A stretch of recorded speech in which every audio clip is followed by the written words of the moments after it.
Puji Tuhan, saya persilakan kembali duduk seluruh sidang jemaat yang dikasihi Tuhan. Puji nama Tuhan, salam sejahtera dan salam persekutuan di dalam kasih Kristus bagi kita sekalian umat Tuhan. Salam. Mari lebih sukacita lagi, salam.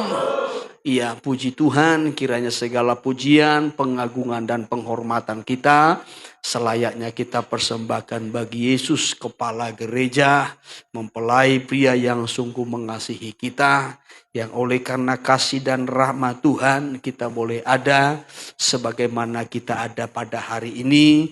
Kita dalam perlindungan, pembelaan dan pemeliharaannya. Kita masih diberikan kesempatan untuk kita boleh datang beribadah, menikmati hadirat Tuhan, menikmati kasih-Nya, bahkan juga menikmati kebenaran-kebenaran firman-Nya, di mana Tuhan masih memberikan kita kesempatan untuk kita boleh terus diajar melalui firman kebenaran. Ya saudara, kita bersyukur kalau Tuhan memberikan kita waktu di dalam beribadah. Saya selalu menyampaikan tidak semua orang mendapat kesempatan untuk beribadah. Dan tidak semua orang bisa mengerti tentang ibadah. Saya menyampaikan firman Tuhan pada minggu yang lalu, bahkan juga masih berkelanjutan ya pada kesempatan sore ini dalam tema yang sama, yaitu ibadah yang berkenan. Yang dikutip dari kitab Ibrani pasal yang ke-11 dari ayat 4 dengan ayatnya yang ke-6. Ini mengenai iman daripada Habel di dalam mempersembahkan persembahan ataupun di dalam menyelenggarakan ibadah. Sehingga ibadahnya dikenan Tuhan, layak dan Tuhan membenarkannya, ya, dan diberkati. Sekalipun dikatakan Habel itu sudah mati karena dibunuh oleh kakaknya Kain, namun ibadahnya yang ditandai dengan iman itu masih berbicara, masih bersaksi sampai hari ini. Apa yang membedakan ibadah Habel dengan ibadah Kain adalah iman. Ya, ketika Habel mempersembahkan ibadahnya, ada unsur iman di dalamnya. Beda dengan Kain. Walaupun sama-sama memiliki persembahan, sama-sama beribadah. Bahkan justru Kain yang memulai ibadah itu. Tetapi tidak didasari dengan iman, maka Tuhan tidak berkenan. Beda dengan Habel. Maka di dalam kitab Ibrani pasal 11, ayatnya yang keempat ini diawali dengan kata ataupun kalimat, karena iman. Habel telah mempersembahkan kepada Allah, katanya. Mari kembali saya kutip dulu. Ibrani pasal yang ke-11 dari ayat 4 sampai pada ayatnya yang ke-6. Nanti kita lompat saja. Ayat 4. Demikian firman Tuhan. Ya. Karena iman Habel telah mempersembahkan kepada Allah korban yang lebih baik daripada korban Kain. Ya. Dengan jalan itu ia memperoleh kesaksian kepadanya bahwa ia benar. Karena Allah berkenan akan persembahannya itu. Ya. Dan karena iman ia masih berbicara sesudah ia mati. Ya. Nah, ini sangat jelas kita lihat karena iman. Iya. Karena iman Habel telah mempersembahkan kepada Allah korban yang lebih baik daripada korban Kain. Karena apa? Iman. Jadi mereka sama-sama mempersembahkan korban. Sama-sama beribadah. Tetapi letak perbedaannya, ibadahnya Habel itu ada unsur iman. Ia melakukannya dengan iman. Ya, bukan karena yang lain. Beda dengan Kain ini, saudara. Ya, itu yang membuat berbeda. Bahkan terus dengan jalan demikian, dengan jalan itu ia memperoleh kesaksian. Ya, Habel memperoleh kesaksian ya, kepadanya bahwa ia benar karena Allah berkenan akan persembahan itu. Kenapa berkenan? Karena dipersembahkan dengan iman. Dan karena iman, ia masih berbicara sesudah ia mati. Bisakah orang mati berbicara? Tidak bisa. Tetapi ini yang dimaksudkan menjadi kesaksian. Ya, menjadi kesaksian. Sekalipun dia sudah mati, tetapi ibadahnya yang disertai dengan iman itu menjadi kesaksian di hari-hari yang akan datang kepada generasi-generasi berikutnya. Ya, iman yang membedakannya. Maka lompat dulu ayatnya yang ke-6. Tetapi tanpa iman tidak mungkin orang berkenan kepada Allah. Tanpa iman tidak mungkin orang berkenan kepada Allah. Tetapi siapa yang datang kepada Tuhan, siapa yang datang kepada Allah, ia harus percaya bahwasanya Allah ada. Jangan kita datang tetapi kita tidak percaya Allah ada. Ya. Tetapi siapa yang datang kepada Tuhan, siapa yang datang beribadah, ia harus percaya Allah ada. Kalau Allah ada, Allah hadir, maka semua masalah pasti akan beres. Amin. Ya, maka kalau saudara datang kepada Tuhan, saudara harus percaya Allah ada. Kalau Allah ada, Allah hadir, maka masalahmu pasti akan. Ya, memang dibutuhkan iman. Hanya persoalannya, banyak orang datang, tetapi tidak percaya kalau Allah itu ada. Sehingga dia datang dengan pulang sama saja. Banyak orang yang datang kepada Yesus, tetapi tidak percaya Yesus itu adalah Tuhan. Ya, orang yang datang itu hanya percaya Yesus itu mampu melakukan mujizat. Seperti sulap. Tetapi tidak percaya kalau Yesus itu adalah Tuhan. Tetapi ketika percaya Yesus itu adalah Tuhan, maka segala pergumulan masalahnya beres.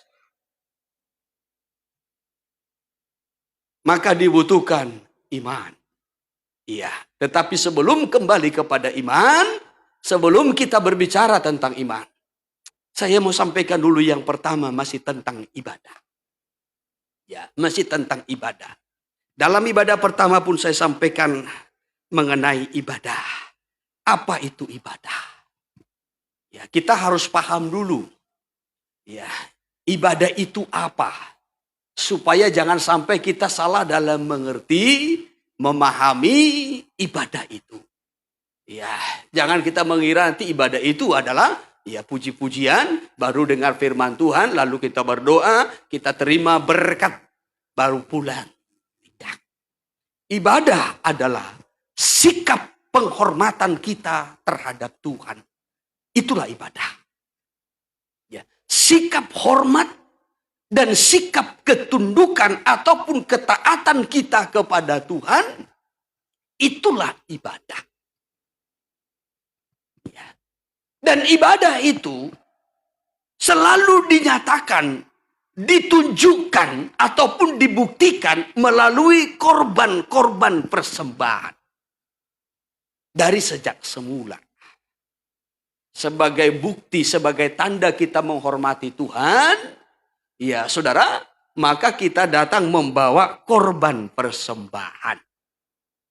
Ya, jadi dari dulu baik Habel, baik Kain, ya itu mempersembahkan korban sebagai bentuk ibadah kepada Tuhan. Apa yang dimaksud dengan ibadah? Sikap hormat. Tetapi sikap hormat itu kita tidak tunjukkan, kita tidak lakukan begini. Hormat kepada Tuhan. Lalu kita mengangkat tangan seperti menghormat bendera. Tidak. Ya. Penghormatan itu dilakukan dalam bentuk korban persembahan. Maka dari dulu orang-orang yang beribadah itu mempersembahkan korban. Kalau dalam perjanjian lama, ya itu biasa yang dipersembahkan sebagai korban itu adalah binatang. Apakah lembu, apakah domba, ya sudah, itu yang dipersembahkan. Bahkan sebelum ada tabernakel pun, dalam perjalanan umat Israel di padang gurun, orang sudah mempersembahkan korban. Abraham itu mempersembahkan korban. Abraham itu beribadah, Ishak itu beribadah, Yakub itu beribadah. Ya, sebelum ada bangsa Israel, lalu mereka membuat mesbah. lalu meletakkan korban di atasnya sebagai bentuk ibadah, sebagai bentuk penghormatan kepada Tuhan. Mereka persembahkan korban. Ya, ada mezbah yang dibuat dari batu, tetapi batu tidak boleh dipahat. Ya, mereka taruh korban itu di atas mezbah itu. Ya, lalu dalam perjalanan di padang gurun, ya, Tuhan memperkenalkan kepada mereka model ibadah atau pola ibadah sorgawi. Itu yang kita sebutkan dengan bait suci, yang dalam bahasa Inggrisnya disebutkan dengan tabernakel. Ya. Lalu di sana ada mezbah, namanya mezbah korban bakaran. Maka di sanalah dipersembahkan korban-korban. Ya, sudah. Di mana domba atau lembu itu disembelih dulu. Setelah disembelih, darahnya diambil, bukan untuk dimakan atau dimasak, tidak. Tetapi darahnya diambil untuk dipercikan. Dipercikan kepada alat-alat tabernakel. Mana tabernakelnya? Ya, dipercikan kepada alat-alat tabernakel.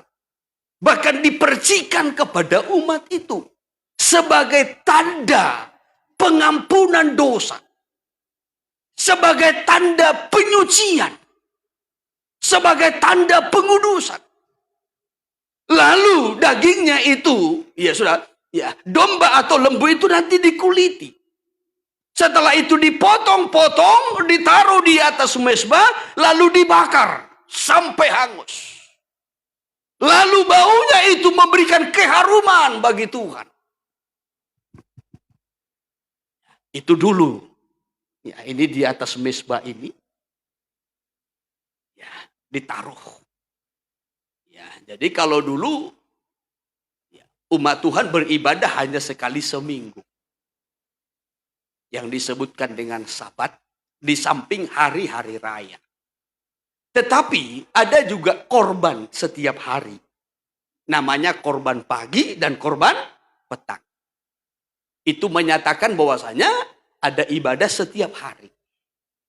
Di samping ada ibadah setiap minggu ataupun Sabat. Di samping itu ada ibadah-ibadah seperti perayaan-perayaan. Ya, baik itu Paskah, baik itu 7 minggu, baik itu Pondok Daun, Hari Raya Panen, Hari Raya Purim, Hari Raya Tabernakel, Hari Raya Pendamaian, dan masih banyak hari raya. Semua itu menunjukkan kepada ibadah dan selalu ada korban-korban. Ya, sekali lagi, kalau dulu korbannya itu binatang yang dipersembahkan, dibakar. Darahnya diambil, lalu dipercikan sebagai tanda penyucian. Ya. Lalu dagingnya itu dibakar dan memberikan keharuman. Tetapi di dalam perjanjian baru, kita tidak perlu lagi mengambil binatang untuk disembelih. Yesus sudah menjadi korban untuk menyelesaikan dosa kita. Darahnya sudah tercurah, dan darah yang tercurah itulah yang akan menyucikan segala dosa pelanggaran setiap orang yang percaya yang datang kepada Tuhan. Amin. Ya, dalam Ibrani pasal yang ke-9 ayat 14. Ibrani 9 ayat 14. Demikian firman Tuhan. Ya.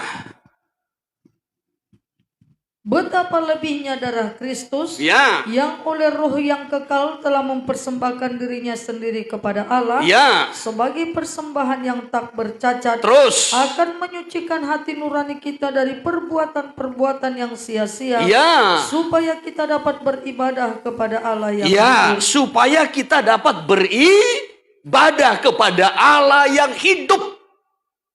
Ya, hati kita ini, hati nurani kita disucikan dulu. Melalui apa? Dikatakan dalam ayatnya yang ke-14 ini, ya, betapa lebihnya darah Kristus.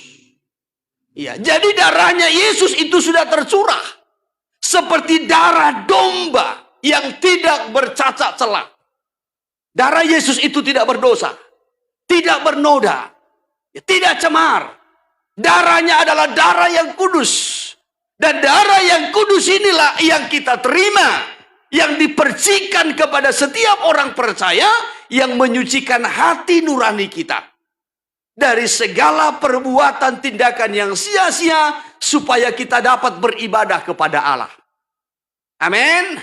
Lalu tubuhnya itu, saudara, tubuh Yesus itu bagaikan dipotong-potong, bagaikan dicabik-cabik, dikorbankan.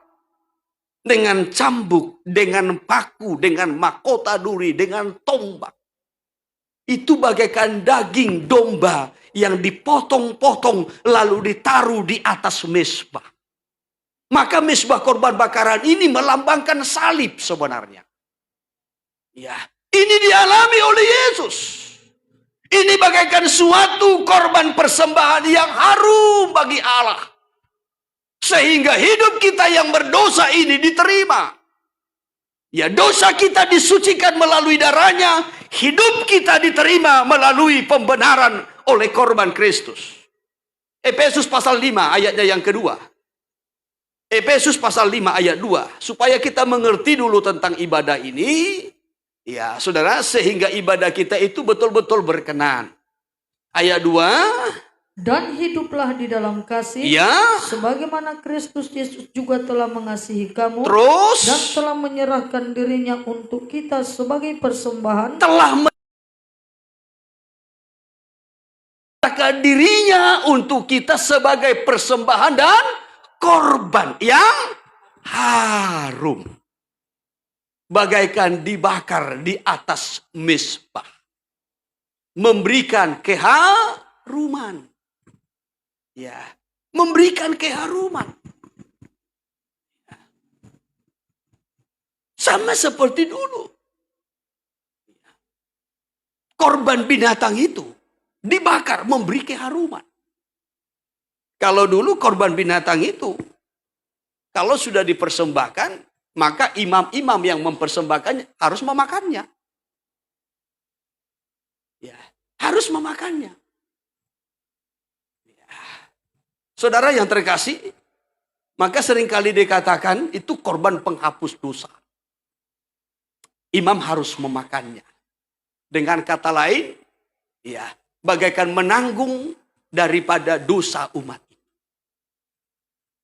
Ya. Jadi, sama seperti Yesus. Yesus sudah menyerahkan dirinya, tubuhnya, dikorbankan.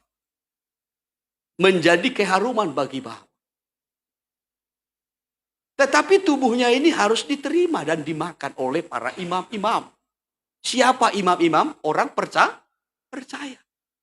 Saya dan saudara dalam perjanjian baru kita disebut sebagai imam-imam. Yang harus menerima korban ini dan memakannya. Ya, ini bagian kita. Yohanes pasal yang ke-6 mencatat, barang siapa makan dagingku dan minum darahku, ia memperoleh hidup. Sebab dagingku benar-benar makanan, darahku benar-benar minuman, kata Yesus. Yohanes pasal yang ke-6 ayat 53. Demikian firman Tuhan. Ya. Maka kata Yesus kepada mereka, Ya, terus. Aku berkata kepadamu, Ya. sesungguhnya jikalau kamu tidak makan daging anak manusia, Kalau kamu tidak makan daging anak manusia, terus. dan minum darahnya, kamu tidak mempunyai hidup di dalam kamu dirimu. tidak punya hidup. Kamu tidak beroleh hidup. Ya. Tetapi dilanjutkan terus. Barang siapa makan dagingku dan minum darahku, Ya. ia mempunyai hidup yang kekal, Ya. dan aku akan membangkitkan dia pada akhir Ya. zaman. Tetapi siapa yang makan dagingku dan minum darahku, ia mempunyai hidup. Hidup yang kekal. Jadi ia sudah mencurahkan darahnya, sudah mengorbankan tubuhnya.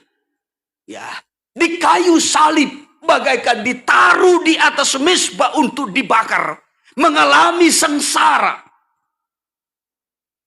Lalu kita memakan, menikmati tubuh dan darahnya. Supaya apa? Supaya kita hidup. Supaya kita kuat. Supaya kita bertumbuh. Sebab darahnya benar-benar minuman. Dagingnya benar-benar makanan. Yang membuat kita kuat dan bertumbuh. Haleluya. Iya, terus. Sebab dagingku adalah benar-benar makanan, Ya, dan darahku adalah benar-benar minuman. benar-benar minuman terus. Barang siapa makan dagingku dan minum darahku, Iya. ia tinggal di dalam aku dan aku di dalam dia. Lalu menyatu dengan Tuhan.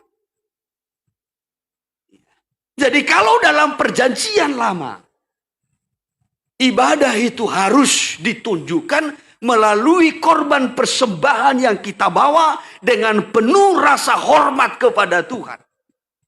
Dan biasanya persembahan itu, korban itu dari binatang. Darahnya dicurahkan, dagingnya itu dibakar, mengalami sengsara. Tapi dalam perjanjian baru bukan lagi dengan binatang, tetapi sudah melalui korban Kristus. Ya. Tetapi saudara, ya, seiring dengan waktu, ibadah itu tidak lagi hanya sekedar mempersembahkan korban, tetapi sudah ditambahkan ya bagian-bagian ibadah yang lain. Seperti pada zaman Daud, ya sudah ditambahkan bagian dalam ibadah itu seperti musik, seperti puji-pujian, penyembahan, bermazmur, bersorak, ya bagi Tuhan. Itu sudah menjadi bagian dari ibadah. Ya, dan terus berkelanjutan. Ya, demikian juga pembacaan kitab suci ataupun khotbah. Itu sudah dimasukkan bagian dalam ibadah. Ya, sama seperti pada zaman Yesus ketika ada di bumi ini. Dan juga pada zaman rasul-rasul. Setiap mereka beribadah, sudah ada pembacaan kitab suci. Dalam Lukas pasal yang keempat ketika Yesus masuk ke dalam bait suci pada hari Sabat. Ia membacakan kitab suci dari kitab Yesaya. Ya. Bahkan juga dari kitab-kitab yang lain. Demikian juga pada zaman rasul-rasul. Ketika mereka berkumpul pada hari Pentakosta. Mereka dipenuhkan dengan Roh Kudus. Lalu mereka memuji-muji Tuhan. Memuliakan Tuhan. Setelah itu tampillah Petrus berkhotbah. Ya. Jadi khotbah itu bagian dari ibadah. Puji-pujian itu bagian dari ibadah. Musik itu bagian dari ibadah. Bermazmur, bersorak itu bagian daripada ibadah. Doa itu bagian daripada ibadah. Tetapi semua ibadah itu harus dilakukan dengan penuh hormat. Memuji Tuhan harus dengan penuh hormat. Ya, dalam pemberitaan firman Tuhan, baik dalam penyampaian maupun di dalam mendengar harus penuh dengan hormat. Memainkan musik untuk memuliakan Tuhan harus penuh dengan hormat. Ibadah itu adalah sikap hormat kita kepada Tuhan.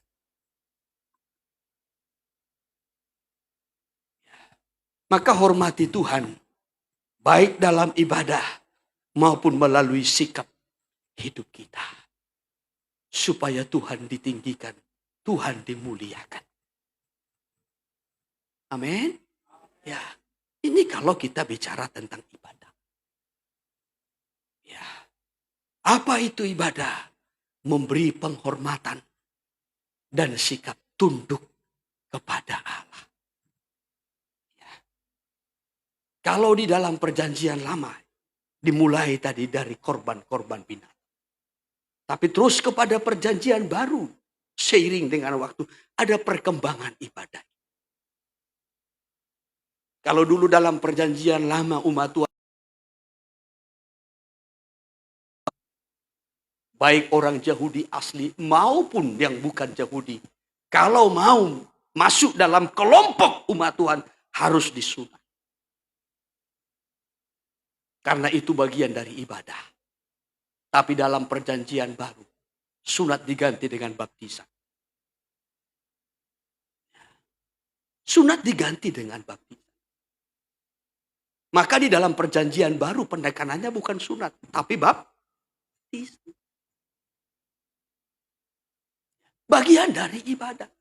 Sebagai bentuk penghormatan dan ketundukan, ketaatan kita kepada Allah.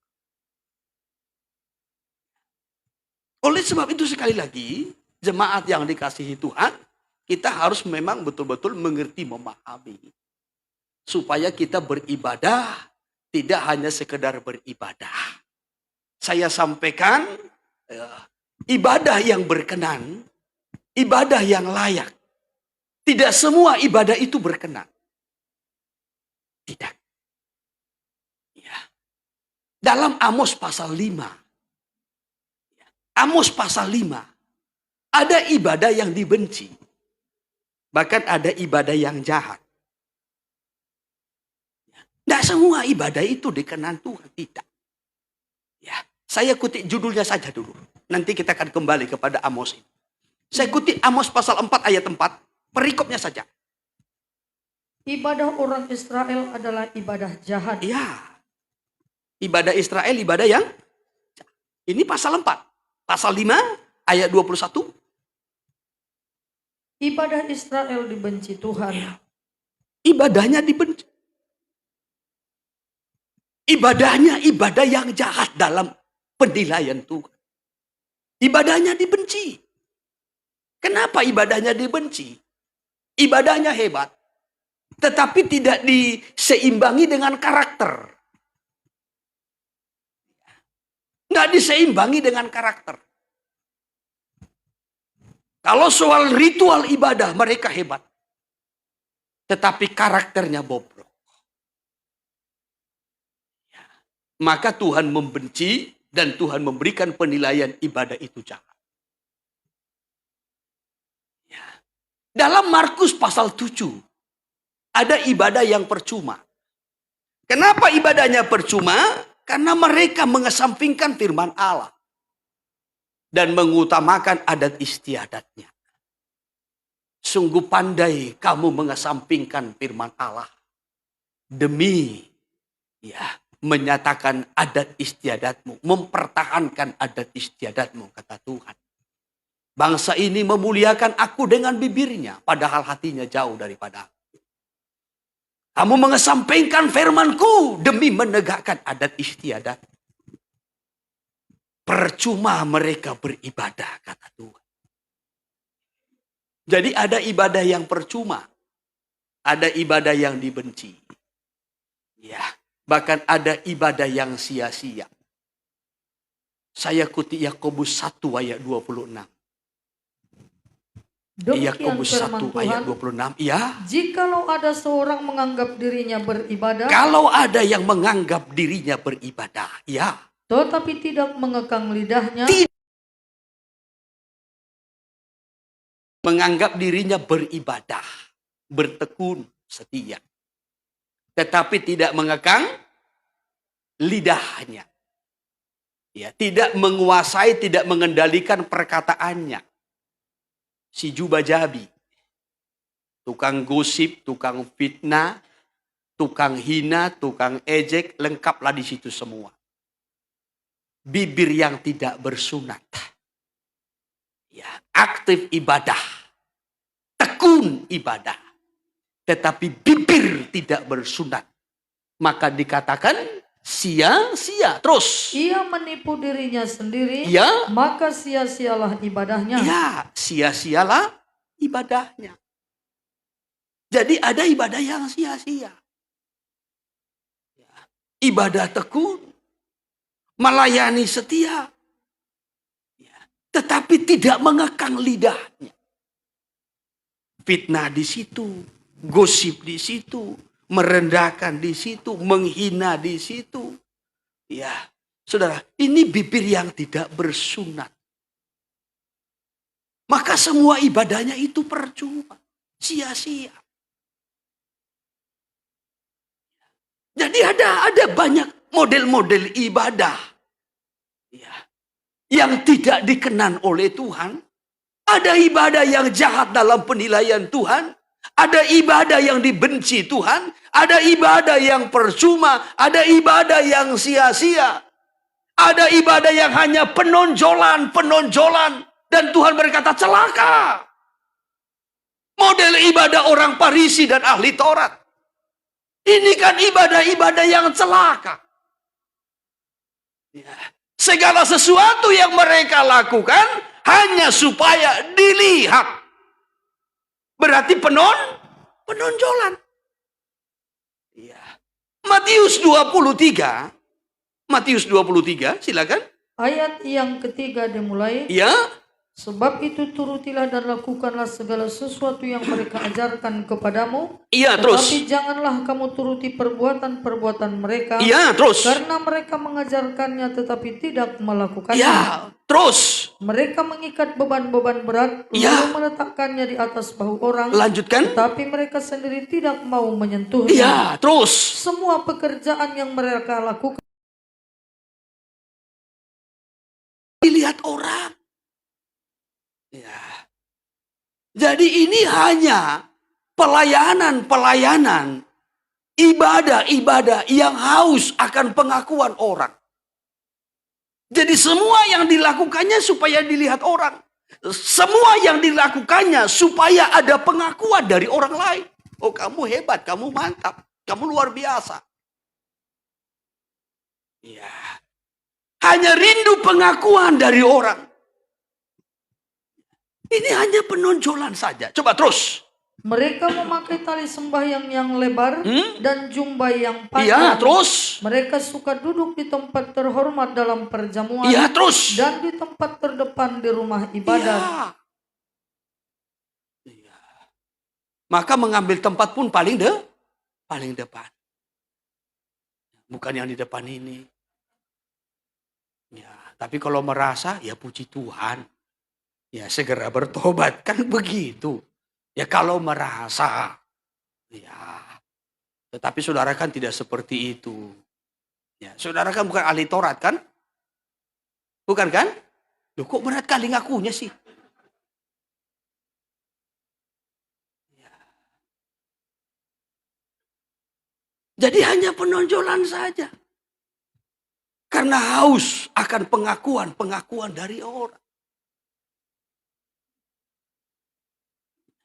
Tuhan tidak berkenan.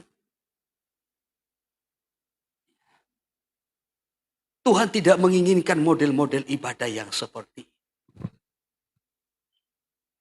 Tetapi Tuhan inginkan ibadah seperti Habel.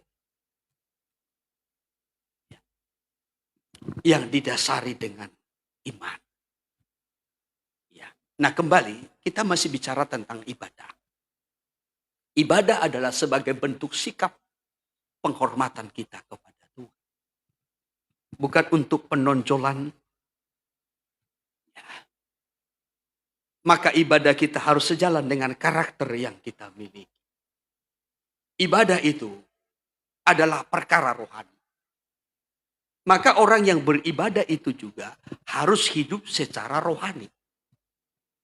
Ibadah itu kudus. Ibadah itu mulia. Maka orang yang menyelenggarakan ibadah, orang yang beribadah juga harus hidup dalam kekudusan dan kemuliaan. Ibadah kita harus sejalan dengan karakter.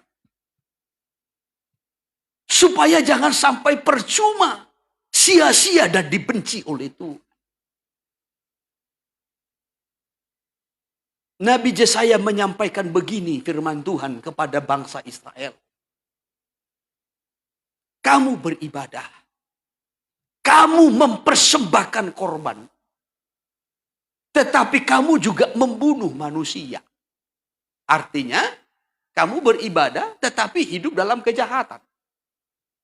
Kamu beribadah dan mempersembahkan korban, tetapi kamu juga mematahkan batang leher anjing. Ini bicara tentang kekerasan.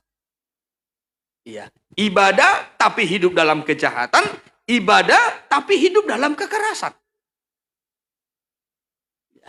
Ibadah tapi hidup dalam kenajisan, ibadah tapi hidup dalam berhala. Yesaya 66 ayat 3 sampai kepada ayatnya yang keempat. Saya minta nanti dipersiapkan baik bahasa sehari-hari maupun juga terjemahan firman Allah yang hidup. Kita lihat terjemahan sekarang dulu. Orang menyembelih lembu jantan namun membunuh manusia juga. Lembu jantan itu adalah korban untuk ibadah. Ya, haleluya. Ya, namun dikatakan kamu membunuh manusia juga. Orang mengorbankan domba, namun mematahkan batang leher anjing. Domba itu adalah persembahan untuk ibadah. Korban untuk ibadah. Baik lembu maupun domba. Tetapi kamu mematahkan batang leher anjing. Orang mempersembahkan korban sajian. Seperti roti. Iya, bahkan juga mencurahkan anggur. Ini yang disebut dengan korban sajian. Namun mempersembahkan darah babi. Orang mempersembahkan kemenyan, keharuman, pujian, penyembahan. Iya. Namun memuja berhala juga. Iya, saudara yang terkasih, karena itu sama seperti mereka lebih menyukai jalan mereka sendiri dan jiwanya menghendaki dewa kejijikan mereka, demikianlah aku lebih menyukai memperlakukan mereka dengan sewenang-wenang dan mendatangkan kepada mereka apa yang ditakutkan mereka. Oleh karena aku memanggil, tidak ada yang menjawab. Apabila aku berbicara, mereka tidak mendengarkan, tetapi mereka melakukan yang jahat di mataku, kata Tuhan. Jadi mereka beribadah juga, mempersembahkan lembu jantan, mempersembahkan domba, bahkan juga mempersembahkan korban-korban sajian. Iya, roti seperti roti bundar dan juga mencurahkan anggur. Demikian juga mereka mempersembahkan kemenyan sebagai suatu bentuk keharuman bagi Allah yang melambangkan pujian penyembahan. Tetapi mereka juga melakukan dosa-dosa. Dosa kejahatan, dosa kekerasan, dosa kenajisan, dosa-dosa berhala. Maka tadi saya sampaikan bahwasanya ibadah itu harus sejalan dengan karakter orang yang beribadah. Kalau ibadah kita adalah kudus, maka karakter orangnya harus kudus. Ibadah kita rohani, maka orang yang beribadah harus hidup secara rohani. Bahasa sehari-hari. Demikian firman Tuhan. Iya. Tetapi bangsa itu berbuat semau mereka. Semau mereka. Mereka senang beribadah dengan cara yang menjijikkan. Ya, senang beribadah tetapi dengan cara yang menjijikkan bagi Tuhan. Ya, senang ibadah. Tetapi caranya itu, sikapnya itu bukan dengan sikap hormat. Tapi dengan sikap yang menjijikkan dalam pandangan Tuhan. Terus. Bagi mereka tak ada bedanya. Gak ada bedanya. Mengorbankan sapi jantan dan mengorbankan manusia. Nah bayangkan, gak ada bedanya. Ya. Mengorbankan sapi jantan dengan mengorbankan manusia. Ya. Jadi berarti gak ada peri kemanusiaannya. Bagi sama, ini kan kejahatan. Ya. Tuhan sedang menyatakan betapa jahatnya mereka, betapa sadisnya mereka. Tapi senang ibadah. Ya. Namun sadis. Terus. Mengorbankan anak domba dan mematahkan leher anjing. Ini, mengorbankan anak domba, tetapi mematahkan leher anjing. Ini kan bentuk kekerasan. Ya. Bentuk kekerasan. Di dunia ternak. Ya. Mematahkan batang leher anjing. Coba terus. Mempersembahkan gandum dan mengorbankan darah babi. Ya. Membakar kemenyan dan menyembah patung. Ya, bayangin. Ya. Mempersembahkan darah babi. Ya. Itu kan bicara tentang kenajisan. Karena babi itu dalam Alkitab adalah binatang haram. Lambang kenajisan. Dan juga berhala. Menyembah patung. Tapi senang ibadah. Ya. Tapi juga melakukan penyembahan berhala. Senang ibadah. Tapi juga hidup dalam kekerasan, kejahatan, sadis. Senang beribadah, tapi hidup dalam kenajisan. Bagaikan mempersembahkan darah babi. Terus, Sebab itu aku pun akan berbuat semauku dan menimpakan atas mereka bencana-bencana yang mereka Ya, takuti. maka Tuhan berkata mengancam. Ya, karena mereka beribadah sesuka hatinya, ya, menurut maunya, senang beribadah, tetapi karakternya tidak berubah, maka aku juga akan memperlakukan mereka seperti mereka bersikap, kata Tuhan. Ya. Kalau mereka tidak menghormati aku, maka aku juga tidak menghargai mereka. Ya. Maka apa yang Tuhan lakukan terus? Sebab ketika aku memanggil tak ada yang menjawab. Ya, terus. Ketika aku berbicara tak ada yang mendengarkan. Ya, terus. Mereka lebih suka melawan aku dan melakukan yang jahat. Ya. Dengarlah apa yang dikatakan Tuhan, hai kamu yang takut dan taat kepadanya. Ya, sampai di situ saja. Ya, lihatlah apa yang akan kulakukan, kata Tuhan. Tuhan memberikan ancaman kepada mereka. Atau kita lihat dulu dalam terjemahan firman Allah yang hidup. Boleh kembali kepada ayatnya yang ketiga ini. Demikian, tetapi mereka yang memilih jalannya sendiri. Memilih jalannya sendiri. Ya, bukan mengikuti jalannya Tuhan. Terus.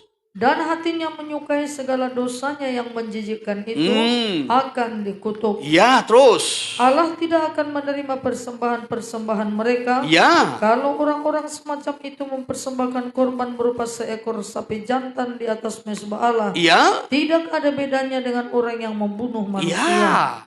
Allah tidak menerima korbannya.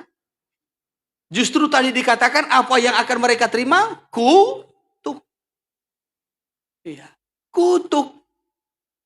Walaupun mereka senang beribadah, tetapi karakternya tidak berubah. Mereka tidak menerima berkat, melainkan kutuk. Sebab ibadahnya itu bagaikan kebencian bagi Tuhan. Ibadahnya percuma, sia-sia, hanya penonjolan saja. Bahkan terus.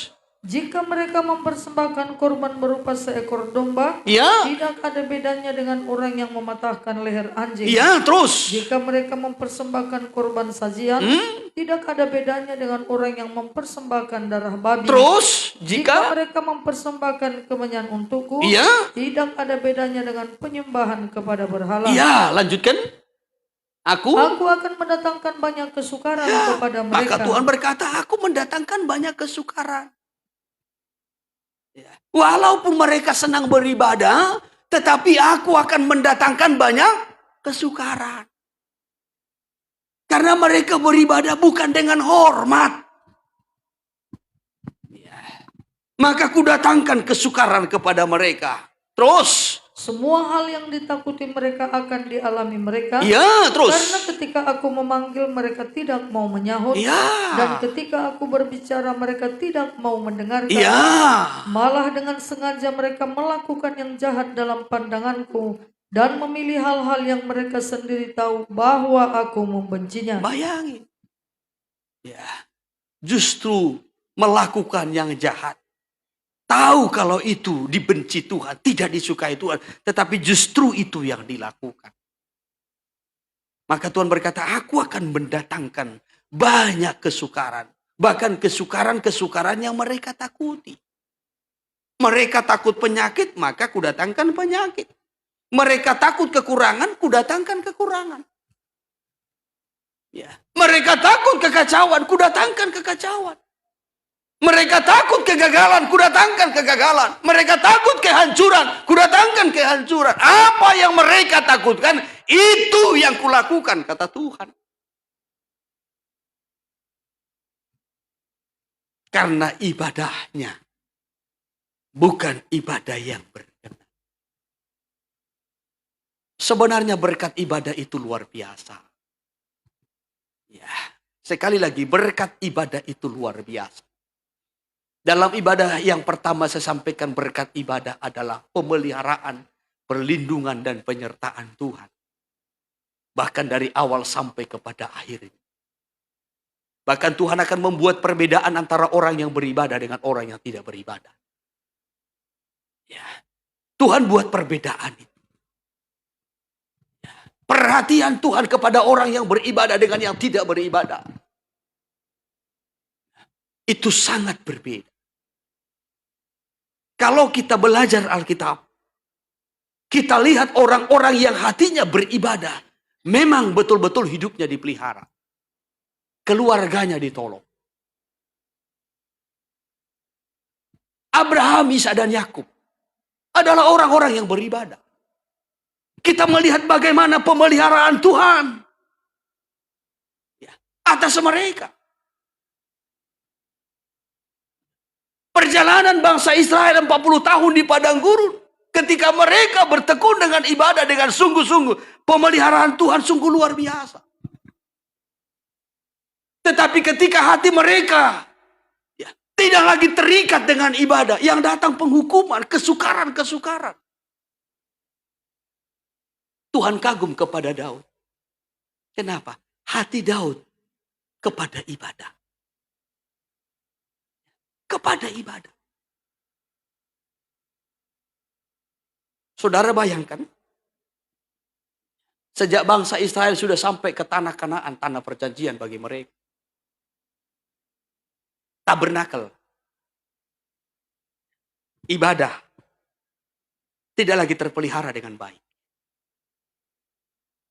Masuk kepada zaman hakim-hakim, semua peralatan-peralatan tabernakel sudah berserak. Entah di mana tabut perjanjian, entah di mana mezbah korban bakaran.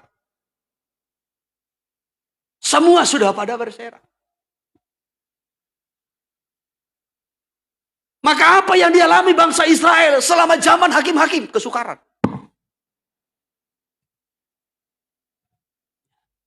Kesukaran. Kenapa mereka mengalami kesukaran? Ibadah bukan lagi prioritas utama. Kalaupun mereka beribadah bukan lagi dengan penghormatan. Kalaupun mereka beribadah bukan lagi menjadi kebutuhan. Kalaupun mereka beribadah bukan lagi karena cinta Tuhan. Maka mereka mengalami banyak kesukaran-kesukaran. Sampai kepada zaman pemerintahan raja-raja. Dimulai dari Raja Saul. Toh juga ibadah belum menjadi prioritas utama. Baru pada zaman Daud. Yang hatinya melekat kepada Tuhan. Yang selalu rindu, haus, bersekutu, beribadah. Maka dia teringat. Di mana tabut perjanjian? Lambang kehadiran Tuhan. Di mana mezbah korban bakaran? Di mana peralatan-peralatan tabernakel? Baru dia mulai berpikir untuk mengumpulkannya kembali, membawanya ke Yerusalem, ke Sion, kota ibadah.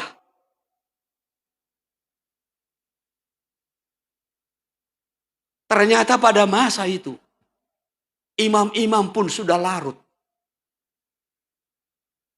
dengan situasi sehingga tidak lagi mengerti bagaimana menyelenggarakan ibadah. Maka ketika tabut perjanjian hendak dibawa ke Yerusalem, ke kota,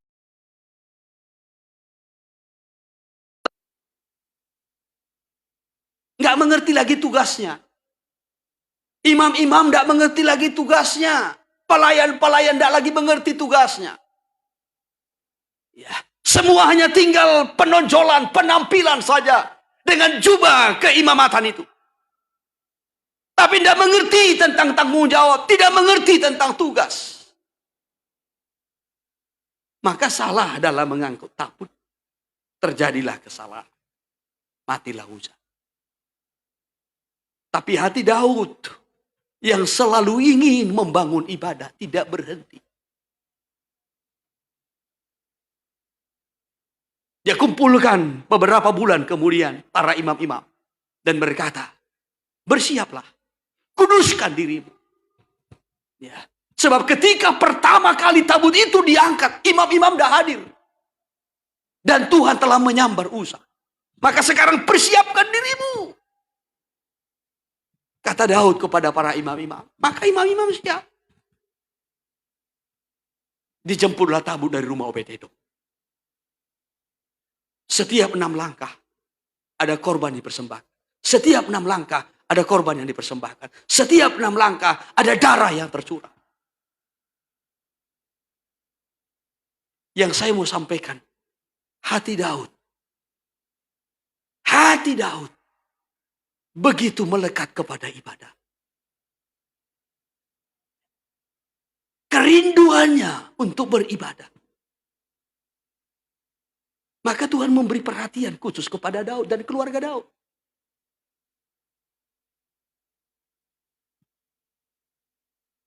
Dan Tuhan berjanji, keluarga Daud tidak akan putus-putusnya untuk menjadi raja di Israel.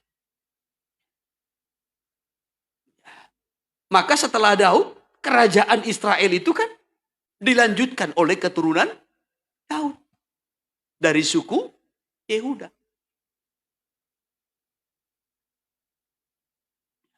Dari suku Yehuda. Kalau raja yang pertama, Saul itu dari suku Benyamin. Ya. Tetapi karena Tuhan melihat hati Daud, maka kerajaan dan tahta Daud itu tidak akan beralih kepada suku yang lain. Sampai kepada Yesus. Raja di atas segala raja. Raja yang kekal. Maka dilahirkan dari suku Yehuda.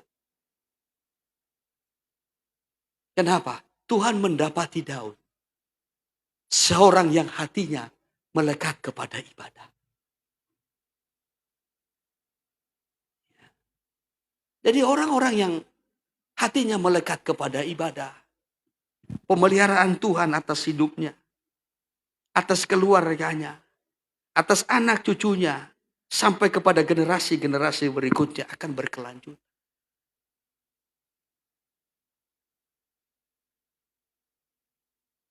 Beda dengan Imam Eli.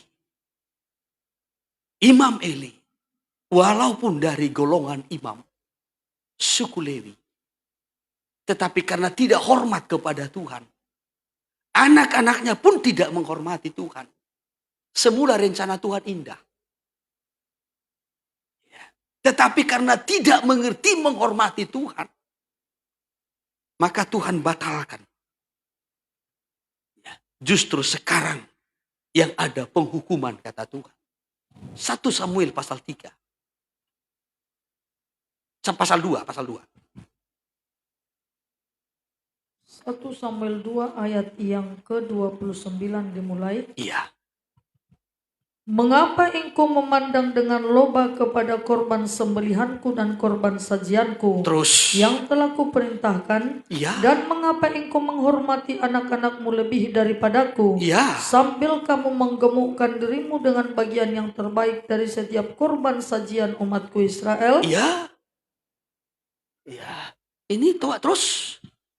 Sebab itu demikianlah firman Tuhan Allah Israel. Apa firmannya? Sesungguhnya aku telah berjanji. Sesungguhnya aku sudah berjanji kata Tuhan. Ya. Awalnya aku sudah berjanji. Apa janji Tuhan? Keluargamu dan kaummu akan hidup di hadapanku selamanya. Ya, keluargamu dan kaummu akan hidup di hadapanku selamanya. Ini rencana Tuhan semula. Keluargamu akan tetap. Kalau engkau imam, maka anak-anakmu akan tetap menjadi imam. Anak cucumu akan terus berkelanjutan menjadi imam di hadapanku. Dalam menyelenggarakan ibadah pelayanan. Mereka akan menjadi orang-orang yang melekat kepadaku. Orang-orang yang intim dengan aku. Orang-orang yang berada di hadiratku. Ini janji Tuhan semula. Tetapi dikatakan dalam ayat 29 tadi, karena engkau tidak menghormati. Bahkan anak-anakmu tidak menghormati. Justru sebaliknya, engkau lebih menghormati anak-anakmu dibanding menghormati aku, kata Tuhan. Walaupun ini janji Tuhan semula begitu indah. Tetapi terus. Tetapi sekarang demikianlah firman Tuhan. Iya. Jauhlah hal itu daripadaku. Oh, ini Tuhan batalkan rencana itu. Jauhlah hal itu. Keluargamu tidak akan tetap lagi di hadapanku. Terus. Sebab siapa yang menghormati aku akan aku hormati. Ya, terus. Tetapi siapa yang menghina aku akan dipandang rendah. Tuhan berkata, siapa yang menghormati aku akan dihormati.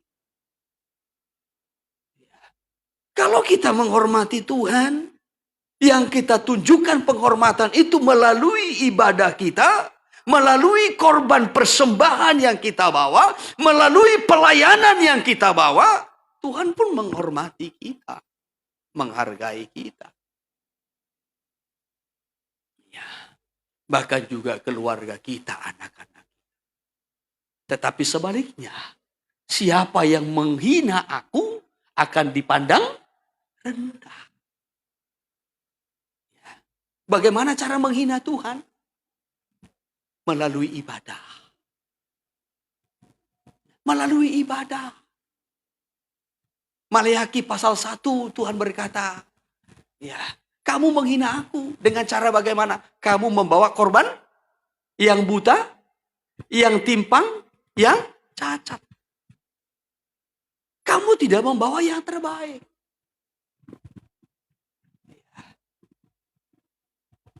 Kamu tidak membawa yang terbaik, tapi kamu membawa yang cacat. Kalau dulu persembahannya binatang. Tetapi sekarang kan persembahan kita bagian dari ibadah itu tidak lagi hanya korban binatang. Kita mempersembahkan musik, kita mempersembahkan pujian.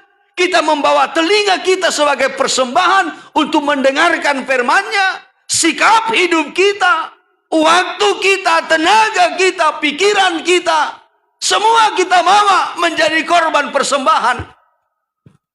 Persembahkanlah tubuhmu sebagai persembahan yang hidup, yang kudus, yang berkenan kepada Allah. Itulah ibadahmu yang sejati.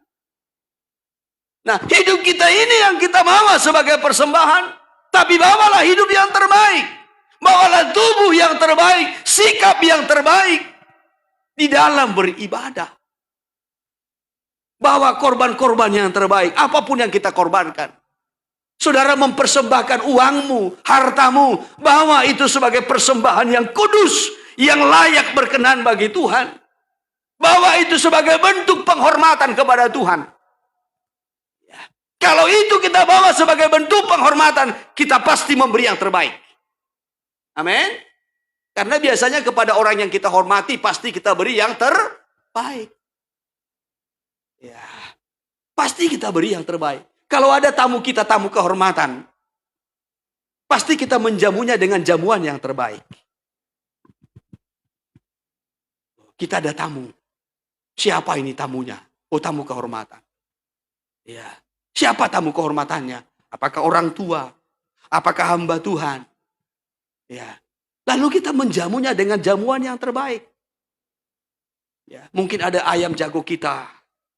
Ini yang paling baik, ini yang paling paling bagus, yang paling tambun, saudara. Maka ini yang kita potong, kita sembelih. Sebagai persembahan dalam menyambut, menjamu. Apakah apa saja yang kita anggap sebagai tamu kehormatan. Ya, kan nggak mungkin tamu kehormatan ya diberikan yang tidak baik. Nah, siapa tamunya? Ya tamu kehormatan. Siapa itu? Orang tua. Ya, lalu dikasih apa? Ya, emang ayamnya dipotong, cuma dagingnya udah habis. Yang ada tinggal lengkuas, serai, kuahnya, kentangnya. Itu bukan persembahan yang terbaik, bukan pemberian yang terbaik.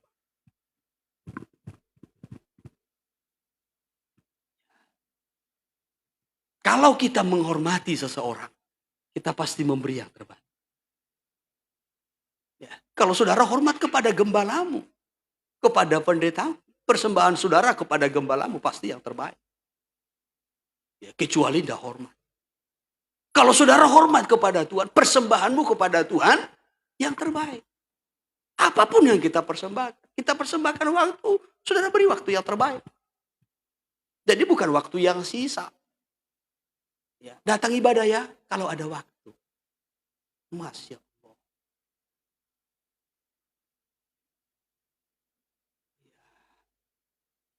Beri waktu yang terbaik. Baca firman Tuhan kalau ada waktu. Doa kalau ada waktu. Lantas waktunya kemana? Kalau kita sudah enak dulu tidur pulas. Siap main-main kita enak tidur pulas. Baru kalau ada waktu baru berdoa atau baca Alkitab. Itu bukan waktu yang terbaik. Ya. Harusnya sebelum saudara tidur, kasih waktumu dulu sama Tuhan. Kamu maulah menak. Susah mainnya kan? Ya. Kayak mana lah itu Pak Game. Nanti ngantuk-ngantuk lah aku sambil berdoa. Sangkal diri pikul. Selalu ada ayatnya ya.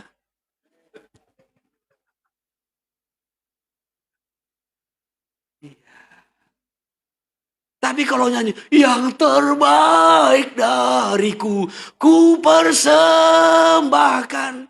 Terbaik opo? Ya, doa juga ngantuk-ngantuk. Haleluya. Kadang-kala haleluyanya pun gak sampai. Haleluya. Ya. Haleluya. Ya. Apakah itu haleluya yang terbaik?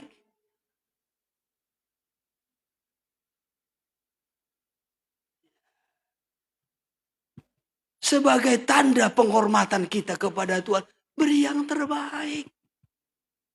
Baik waktunya, tenaganya. Ini orang-orang muda. Masa mudamu adalah puncak-puncak tenagamu.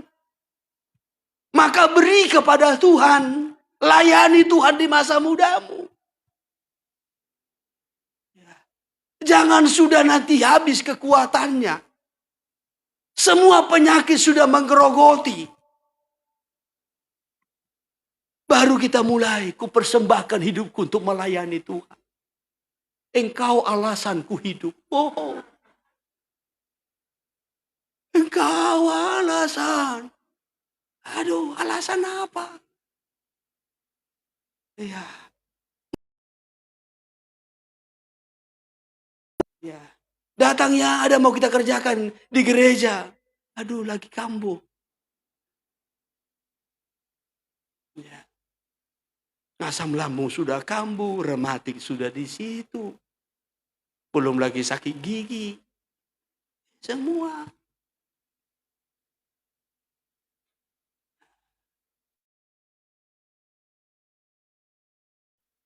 Ketika kita masih muda, masih energik, masih di situ kekuatannya full.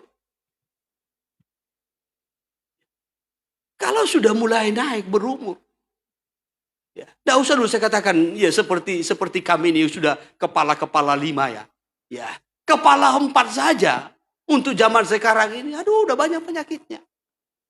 Kadang-kala belum sampai kepala 4 pun penyakitnya tidak ketolongan. Apalagi masalah ini kampung tengah ini. Ya. Di kanan sakit, di kiri sakit. Ya. Kenapa? Kambuh. Mahua, pusok-pusokon. Ya, kambuh, asam lambung. Kambuh, pokoknya semua kambuh.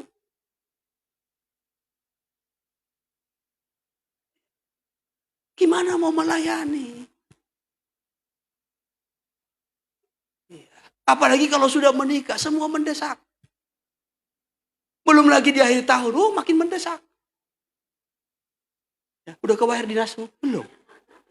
Oh, serupa itu.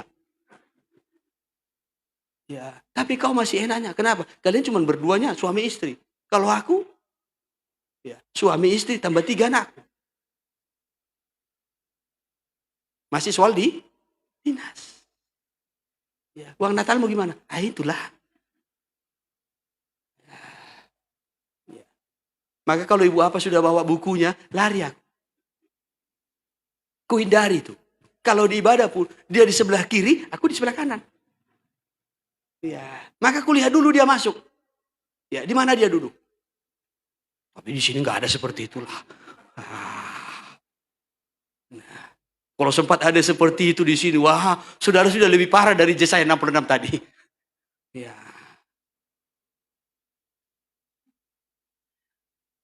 Jadi masa muda itu masa di mana kita masih full dengan kekuatan. Layani Tuhan. Beri tenagamu kepada Tuhan. Kadangkala uang pun tidak bisa kita beri. Tenaga pun tidak bisa kita beri. Parah kita ini. Mungkin uang kita terbatas. Ya, karena kondisi. Ya, tetapi kita masih bisa memberi tenaga. Kita masih bisa memberi waktu. Kita masih bisa memberi pikiran. Ya, bagaimana mengembangkan, bagaimana memajukan. Ya, sudah, masih ada semangat rohani. Jadi yang namanya beribadah itu, memberi hormat kepada Tuhan. Melalui apa? Melalui segala sesuatu yang kita persembahkan. Apa yang kita persembahkan? Kalau dulu bangsa Israel, ya sudah, dalam perjanjian hanya mempersembahkan korban. Yaitu binatang. Paling tambahannya korban sajian. Ya, seperti gandum yang diolah menjadi roti. Dan juga anggur. Ya, sebagai korban curahan. Tetapi seiring dengan waktu, dalam ibadah itu bukan hanya lagi sekedar korban binatang yang dipersembahkan. Tetapi sudah ada musik, sudah ada pujian, sudah ada pemberitaan firman. Ya. Dan juga korban-korban yang lain. Baik tenaga, waktu, pikiran. Ini menjadi korban yang harus dipersembahkan melalui ibadah. Sebagai bentuk sikap hormat kita kepada Tuhan. Sehingga keluarga kita akan dipelihara oleh Tuhan. Seperti keluarga Abraham, Ishak, Yakub. Seperti keluarga Daud. Ya, lihat orang-orang yang hatinya melekat kepada ibadah. Ya, Tuhan tidak akan pernah membiarkan. Sebab itu janji Tuhan. Latihlah dirimu beribadah. Sebab latihan badani terbatas gunanya. Namun ibadah itu berguna dalam segala hal. Karena mengandung janji. Baik untuk hidup di bumi ini maupun untuk hidup yang akan datang. Ada janji Tuhan di situ yang akan digenapi. Bagi setiap kita yang terbuka hati. Abraham orang yang beribadah. Ya, maka Abraham itu diberkati. Kita ini keturunan Abraham. Ya. Dan kita pun akan diberkati melalui ibadah. Supaya kita juga bisa menjadi berkat. Sama seperti Abraham. Abraham kan diberkati untuk menjadi berkat. Kita keturunannya. Sama seperti Ishak dan Yakub. Ya. Kalau Yakub Israel itu keturunan secara jasmani. Kita ini keturunan secara rohani. Karena iman. Tetapi kita juga digolongkan, disebutkan sebagai keturunan Abraham. Yang akan juga menerima berkat. Supaya kita juga bisa menjadi berkat bagi dunia. Amin. Iya. Jadi kita diberkati untuk menjadi berkat. Di tengah-tengah dunia ini. Ya. Saudara yang terkasih, maka jadilah menjadi keturunan Abraham. Keturunan Abraham yang diberkati dan menjadi berkat. Haleluya. Ya. Kalau kita berbicara tentang menjadi berkat. Seperti keturunan Abraham. Maka kita harus memiliki mental. Ya, mental menjadi berkat. Sekali lagi miliki mental menjadi berkat.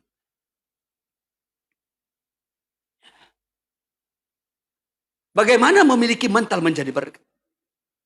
Jangan menjadi beban bagi orang lain.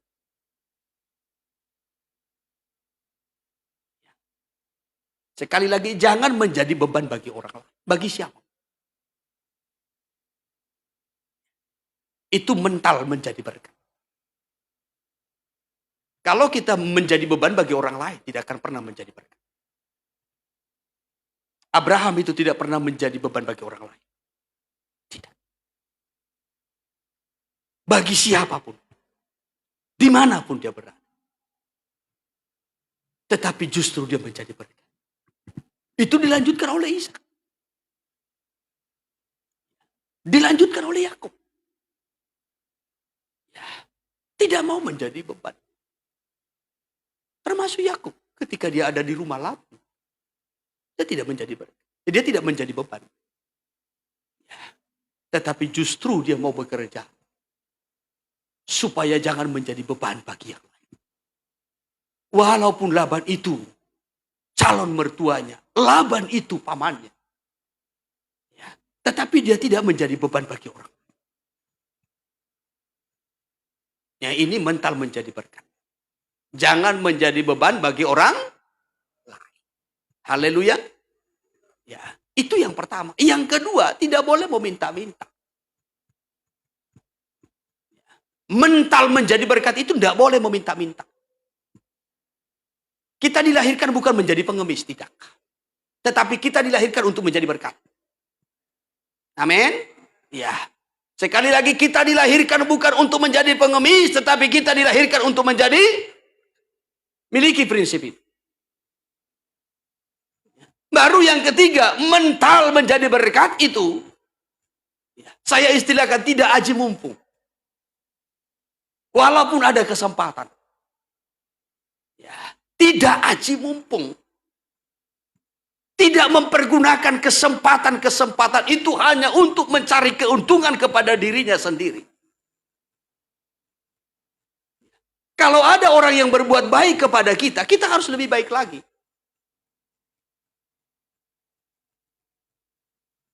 Itu prinsipnya. Jadi kalau orang berbuat baik kepada kita, ya kita harus lebih baik lagi. Supaya apa? Supaya kita jangan mengecewakannya. Supaya orang yang berbuat baik kepada kita tidak menjadi kecewa. Kalau kita disayangi oleh atasan kita disayangi oleh pimpinan kita harus lebih rajin lagi. Harus lebih bersemangat lagi. Ya, baik saudara mungkin yang bekerja baik di perusahaan, di PT, di mana saja. Kalau saudara disayangi oleh atasanmu, saudara harus tunjukkan ya, bahwasanya saudara harus lebih rajin lagi, lebih kerja keras lagi. Supaya orang yang menyayangi kita tidak kecewa. Amin. Memang promosi itu datang dari Tuhan. Tuhan yang mempromosikan kita. Tuhan yang mengangkat kita. Tetapi bekerja keras adalah bukti kita orang beriman. Bekerja keras adalah bukti kita orang percaya. Maka jangan aji mumpung. Kalaupun kita mendapat kesempatan yang baik. Kalaupun kita disayang. Ya sudah. Saya pelajari dari kehidupan Abraham. 3 ini dimiliki. 3 itu dimiliki. Kalau kita pelajari, dimulai daripada Kejadian pasal 13, 14, dan seterusnya. Saya banyak mempelajari itu pada pasal yang ke-14. Bagaimana ketika ada orang-orang yang baik bagi dia, terhadap dia, mendukung dia. Ketika dia ada di wilayah Mamre. Walaupun ada orang-orang yang berbuat baik, tetapi dia tidak aji mumpung. Tidak pergunakan kesempatan itu. Ya. Ketika orang-orang Mamre itu menolong dia. Dalam memerangi raja-raja yang dari timur. Dan kembali membawa Lot. Dia tidak aji mumpung. Mengambil keuntungan itu untuk dirinya. Tidak.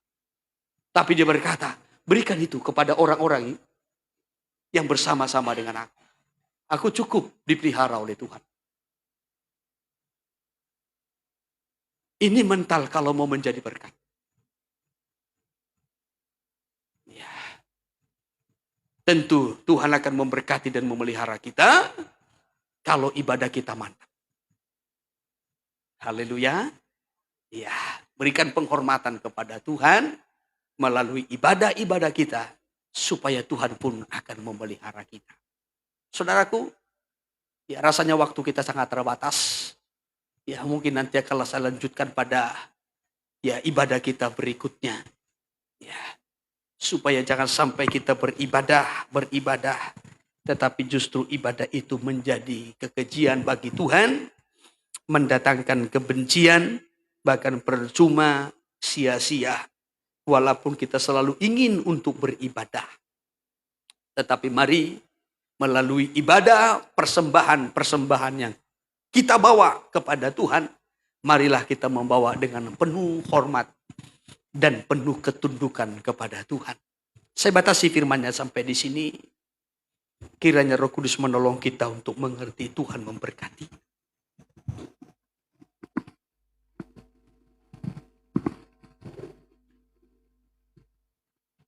Haleluya.